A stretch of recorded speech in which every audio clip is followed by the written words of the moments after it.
if you ever, but the same thing happened. We're in a situation where I-95 is 4 lanes going through a community that was all African American, and it just split it.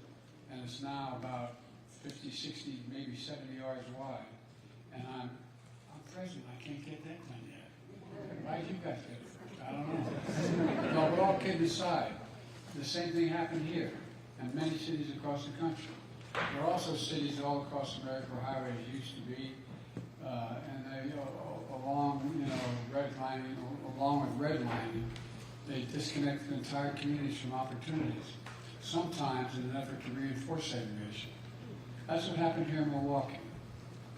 More than 100 years ago, Bronzeville was the home of a thriving hub of black culture and commerce. Homes and apartments owned by black families. Black small business from hotels to jazz clubs to restaurants like Ray's Grandfather. In the middle of the 20th century, tens of thousands of black Americans migrated from the South to Milwaukee and other cities in the North to get good paying manufacturing jobs. But by the 60s, so-called urban renewal swept this country.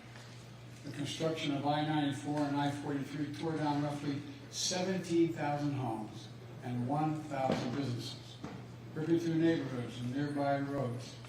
Here on 6th Street, the road was widened, displacing residents and businesses, all so the people outside the neighborhood could get downtown. Today, 6th Street is a wide road without a protected bike path, bike lanes, or bus lanes, with limited access to the green space. Speeding and reckless driving resulted in crashes 5 times as the city's average. All of this locking people out of opportunities and leaving them more isolated from the social and economic life of the rest of the city. Congresswoman Moore told me when she was a child she lived a short walk from the public library, a safe place to read and learn, where librarians who were given cake, the librarian would give cake to children when they showed up. That's true, isn't it? But then, the new plans disrupted the walk and made the library inaccessible. Sadly, too many communities across America face the loss of wealth, prosperity, and the possibilities that still reverberate today. Imagine all those homes and mom and pop stores that could have been posted and passed down from family to family. Financial security, generational wealth would have resulted. Imagine what they contributed then and what they could have contributed all these years, and what that would have meant for all of Milwaukee and all the communities across the country. For generations, black, brown, and Native American, Asian Americans, Native Hawaiians, communities weren't fully included in our democracy or our economy. But yet by pure courage, heart, and grit, they never gave up. They pursued the full promise of America. Today, we're recognizing that history to make new history. I'm here to announce the first of its kind investment, $3.3 billion in 132 projects in 42 states are going to help right historic wrongs.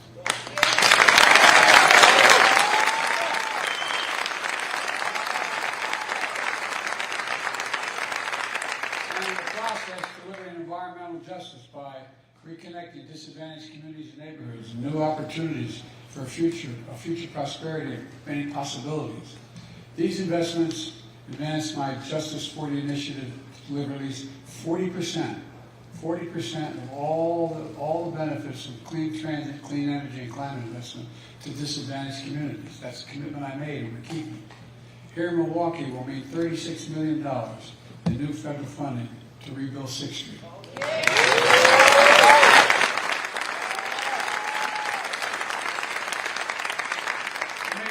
Sidewalks for children walking to school, safer bike lanes for residents and visitors, dedicated bus lanes to get to work faster, new trees to provide shade, and modern infrastructure to prevent sewage from flowing into the Milwaukee River and Lake Michigan. These are life-changing improvements. They're also going to make it easier for historic black communities in the north and Latino communities in the south to access jobs, school, and entertainment. Opportunities in the city and central hub, from watching the Milwaukee Bucks play to attending Milwaukee Area Technical College. And if I didn't mention technical college, I'd go home and sleep alone because my wife is a full-time teacher. You all think I'm kidding. I'm not. We're going sure that good paying construction jobs created in this project go to members of the community benefiting the very same project. With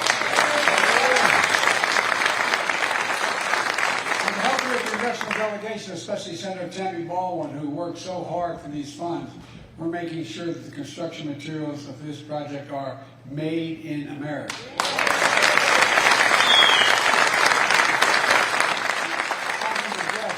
Just for 1 second. Look, you know, I've been very involved for a while. I know I don't look like I just arrived, but all kidding aside, I didn't realize, even though I was deeply involved initially in the civil rights movement that got me involved in run from the first place, I didn't realize that back in Roosevelt's term, when they were going through the fight so the unions could organize, they added a provision in the law that not many presidents paid attention to. And it says that if the Congress appropriates money for the president to spend on a public project or any project, that he must use an American worker and he must use American material. Folks, very few live by that. Very few presidents did that, but not anymore. That's why we're creating jobs.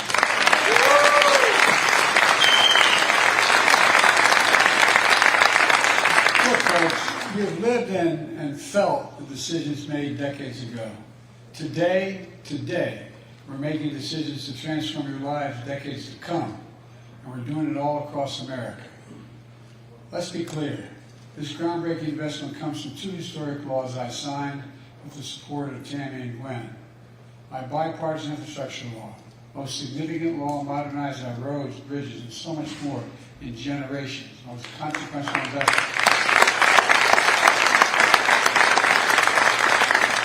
Another law, the Inflation Reduction Act, which is the most significant investment in fighting climate change and advancing the environment ever in history anywhere in the world. That's not hyperbole.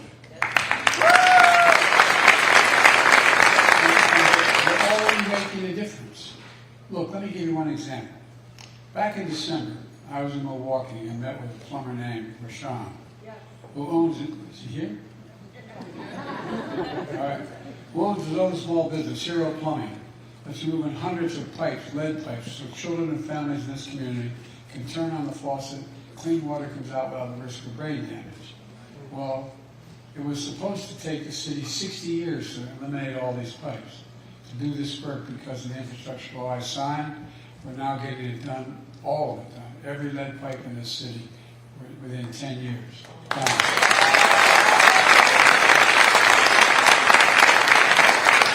I was proud to have Rashawn as my guest at the State of the Union address last week. Folks, we're on the way to delivering clean water to every American.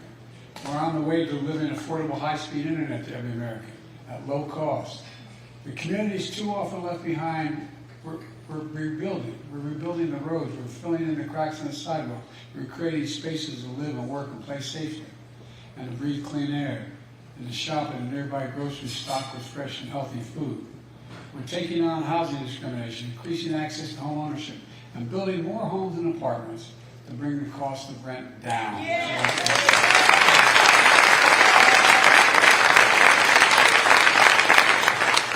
Everything we're doing is connecting people with opportunity, not disconnecting people from opportunity.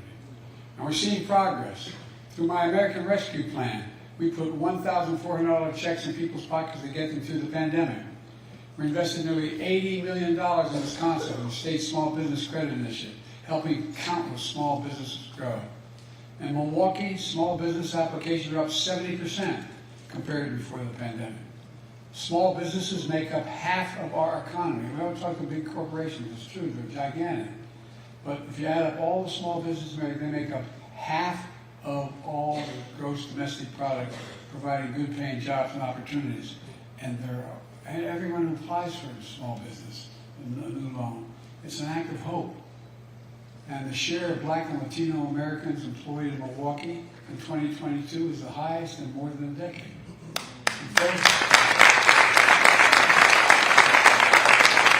Wages are rising faster than prices, and now we have among the lowest inflation rates of any country in America, and we're still fighting to lower it even further. We're fighting to lower health care costs, education costs, to give just a little more breathing room, as my dad would say, to ordinary families like the one I grew up in.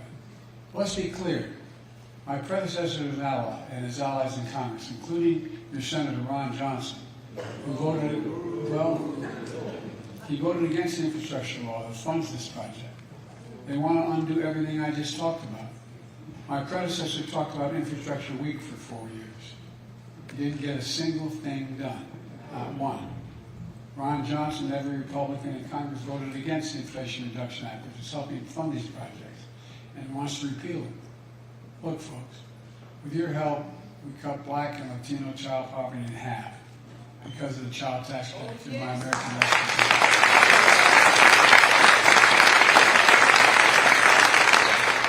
And led by your Senator Ron Johnson, every single Republican in Congress voted against that as well, every single one.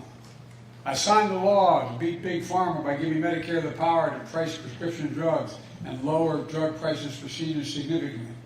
Every Republican voted against it as well. And by the way, guess what? It lowered the federal deficit by $160 billion. It didn't just save money for seniors. It didn't just save money for seniors. It meant Medicare didn't have to pay out those exorbitant costs. For example, those of you, everybody knows somebody who needs insulin for diabetes. Well, guess what? Just lowering the price to $35, and only costs $10 to make, by the way, instead of $400 a month, saved the government all that money. Now they're trying to cut Medicare, Medicaid, and Social Security.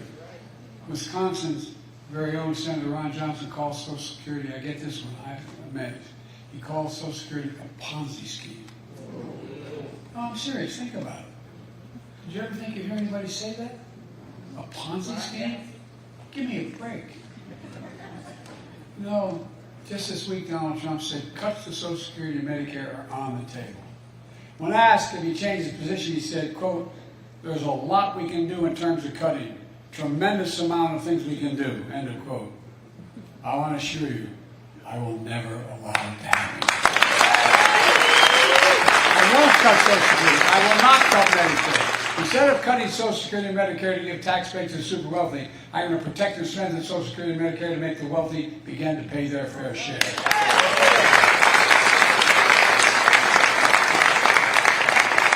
Look, let me close with this. 4 years ago this week, I came to office. Our country was hit by the worst pandemic and economic crisis in a century. Remember the fear and anxiety everybody felt? Yeah. Record job losses. Raging virus that would take more than 1 million American lives. And for every life lost, there was estimated 8 close family behind. 8 children, mother, father, uncles, aunts. A mental health crisis of isolation and loneliness.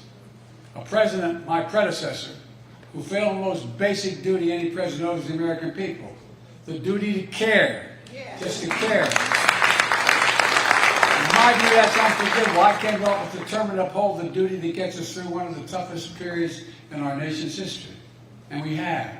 And now we're building a future America full of possibilities. Building an economy from the middle out and the bottom up, not the top down.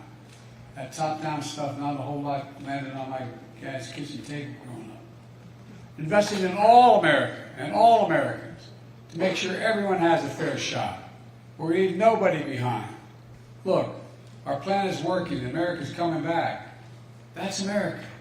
That's what this project is all about. The project for jobs and justice, prosperity, and unlimited possibilities. And that's why I swear to God, I've never been more optimistic about America's future than today. Not because I'm president, because we're one of those inflection points in history. We really are. Things are going to change no matter who's president in a big way. They're either going to change much for the better or much worse. All we have to do, folks, remember who in God's name we are. We're the United States of America. All right.